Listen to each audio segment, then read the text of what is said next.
बाड़मेर की दिशा बैठक में वो सब कुछ हुआ जो आमतौर पर बंद कमरों में होता है, लेकिन इस बार नेताओं ने उसे खुलेआम कह दिया और सीधे प्रशासन के सामने।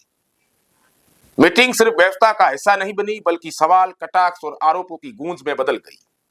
सांसद उम्मेदवार बेनीवाल इस बार साफ साफ नाराज दिखाई दिए। उन्होंने कलेक्टर टीना डाबी पर सीधे आरोप लगाया कि डीएमएफटी फंड की स्वीकृतियां नियमों के खिलाफ और नॉन माइनिंग एरिया में भी जारी कर दी गई। सवाल बड़ा था, जब सब कुछ आपकी मर्जी से ही करना था तो फिर इतने लोगों को बुलाने का नाटक क्यों किया गया, हमारा समय बर्बाद क्यों किया गया। उनके शब्दों में तंज भी था और तड़क भी। उन्होंने साफ कहा, अगर किसी दबाव में किया है तो खुलकर बोलो, हम भी जाने की प्रशासन चल रहा है या कौन कौन से फैसले हो रहे हैं। उम्मेदवार बेनीवाल के बाद सीयू के विधायक रविंद्र सिंह भाटी भी चुप नहीं रहे। उन्होंने तो बैठक को पूरी तरीके से झकझोर कर दिया। उनका सवाल था, डीएमएफटी का पैसा आखिरकार किन आधारों पर बांटा गया। सवाल था, उन्होंने कहा कि जिन इलाकों में खनन गतिविधियां नहीं है वहां करोड़ों रुपए बजट में दे दिए गए और जहां खनन हो रहा है, जहां जरूरत है, वहां बजट गायब।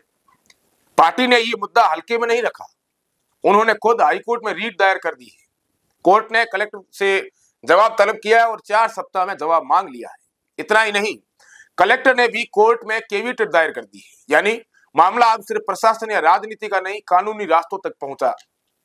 मीटिंग के माहौल में उस समय ठहराव आ गया जब विधायक भाटी ने सवाल किया, ये बैठक किस लिए, सिर्फ समोसे खाने के लिए। उनका यह वाक्य बैठक में मौजूद हर व्यक्ति के गुस्से और हताशा की आवाज बन गया, क्योंकि मीटिंग 4 साल बाद हुई थी और जब हुई तो सवालों में ज्यादा मनमानी फैसलों का फाइल तैयार मिला। सांसद ने कलेक्टर से सीधे कहा, यह आपकी अध्यक्षता में बैठक हुई थी, आपकी स्वीकृतियां थी, तो जवाब आप दे। कलेक्टर टीना डाबी ने कोशिश की कि माहौल को शांत बनाए। उन्होंने जवाब दिया, सभी अनुमतियां नियमों के अनुसार दी गई है, सेक्टर वाइज प्रायोरिटी के हिसाब से काम हुआ है। हर मिनट का रिकॉर्ड नहीं होता, पर सारा रिकॉर्ड होता है, और यदि किसी जगह त्रुटि हो गई है तो उसे अगली बैठक में सुधार लिया जाएगा। लेकिन सवाल यह है कि अगली बैठक कब। विधायक भाटी ने यह सवाल जैसे जनता की ओर से पूछा हो, अगली बैठक 4 साल बाद होगी या इससे पहले। जवाब में अधिकारी बोले, पहले कर देंगे।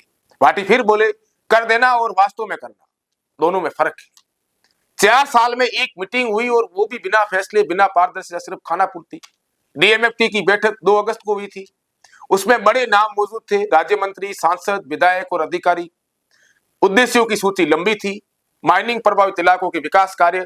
लेकिन हकीकत यह थी कि सीयू विधानसभा क्षेत्र, जहां सबसे गंभीर प्रभाव है, वहां प्रस्तावित कामों को जगह ही नहीं मिली। यही वजह है कि विधायक कोर्ट पहुंचे।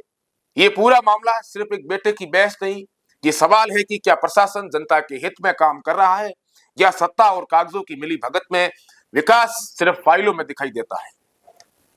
बाड़मेर की यह बैठक आने वाले दिनों में और बड़े सवाल पैदा करेगी, क्योंकि यह बात सिर्फ फंड की नहीं, जवाबदेही की है। और इस बार जनता भी देख रही है कौन सच बोल रहा है और कौन सच छिपा रहा है। ऐसी खबरों को देखने के लिए द बवाल के साथ जुड़े रहे। धन्यवाद।